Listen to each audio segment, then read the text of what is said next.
दोस्तों बहुत दिनों बाद कंगना रनावत जो है बड़े पर्दे पर दिखाई दी और ये जो इनकी मूवी है भारत भाग्य विधाता, इसके बहुत ज़्यादा चर्चे हो रहे हैं। बहुत सारे लोग बोल रहे हैं कि बहुत अच्छी है। मैं मूवी देखकर आ गया हूँ, बताता हूँ कैसी मूवी है। लेकिन उससे पहले बताता हूँ कि जो मनाली में कंगना रनावत का 7 BHK घर है, बिल्कुल महल की तरह दिख रहा है। और जो दिल्ली की CM है रेखा गुप्ता, इस मूवी की स्क्रीनिंग पर भी गई थी। उन्होंने भी कहा कि भाई कमाल की मूवी, बहुत अच्छी मूवी है। और उन्होंने ये भी कहा कि भाई इस मूवी को हम टैक्स फ्री कर देंगे, लेकिन मेरा पैसा तो भैया टैक्स के साथ ही कटा। ये जो मूवी है 26/11 के अटैक पर बेस्ड है, हॉस्पिटल की कहानी है, जहां पर डॉक्टर, नर्सों और हेल्थ वर्करों ने अपनी बहादुरी, अपनी साहस को दिखाया और किस तरीके से उन्होंने अपने काम को ही अपना कर्तव्य समझा और अपनी जान को दांव पर लगाकर वहां पर जो मरीज थे, वहां पर जो नवजात बच्चे थे, उनकी रक्षा करी। लेकिन बात करूं भारत भाग्य विधाता मूवी की, तो सभी लोगों का यही सवाल है कि इतने टाइम बाद, 18 साल बाद इस टॉपिक पर मूवी आखिर क्यों बनाई गई, इससे पहले क्यों नहीं बनाई गई। लेकिन चलो देर आई दुरुस्त आई, और इस टॉपिक को भी बहुत बखूबी तरीके से कवर किया गया है, बहुत बखूबी तरीके से दिखाया गया है। ये जो मूवी है बिल्कुल डिसेंट मूवी है, डायलॉग बहुत कमाल के हैं,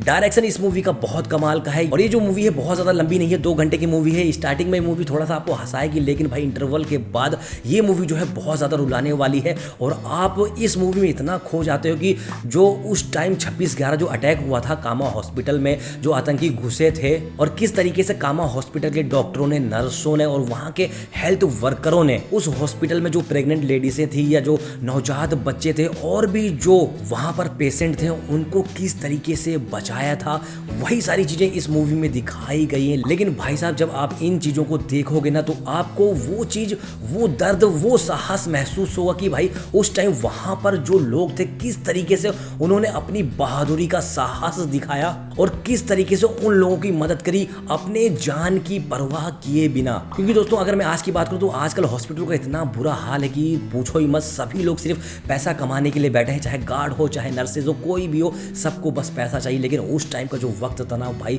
उस टाइम की जो चीजें हुई थी वो क्या ही बताऊं। अगर ये लोग जो है उस मूवी को देख लें तो शायद जो आज के कुछ ऐसे लोग हैं, जो करप्ट लोग हैं, वो भी सुधर जाएं। और इस मूवी के कुछ सीन तो ऐसे हैं जो आपकी रूह तक पहुंच जाने वाले हैं, आपको बिल्कुल झंझोर कर रख देने वाले हैं, आपके दिमाग को बिल्कुल हिला देने वाले हैं। और साथ ही ये मूवी ये बताती है कि देशभक्ति, देश के लिए सेवा, देश के लिए मर मिटना सिर्फ वर्दी पहनने वालों तक सीमित नहीं। यहाँ के जो आम नागरिक हैं, जो आम लोग हैं, वक्त पड़ने पर इस देश के लिए, इस मातृभूमि के लिए अपनी जान की बाजी लगाने के लिए हमेशा तैयार रहते। यही तो हिंदुस्तान की खूबसूरती है। बाकी दोस्तों जो 26/11 का अटैक हुआ था, लोग ताज होटल के ही उससे जानते हैं, लेकिन भाई इसके और भी बहुत सारे पहलू हैं जो इस मूवी भारत भाग्य विधाता में दिखाया गया है। कि एक हॉस्पिटल का आपको पहलू देखने को मिलेगा, वहाँ के मरीजों, वहाँ के डॉक्टरों और वहाँ की सारी चीज़ों का आपको पहलू देखने को मिलेगा। बहुत अच्छी तरीके से सभी चीज़ों को दिखाया गया है। तो मैं सिर्फ यही कहूँगा भाई, मुझको मूवी बहुत बढ़िया लगी। आप भी इस मूवी को अपनी फैमिली के साथ, अपने बच्चों के साथ, अपने परिवार के साथ जाकर देख सकते हैं। और ये जो मूवी है सच्ची घटना पर ही आधारित है।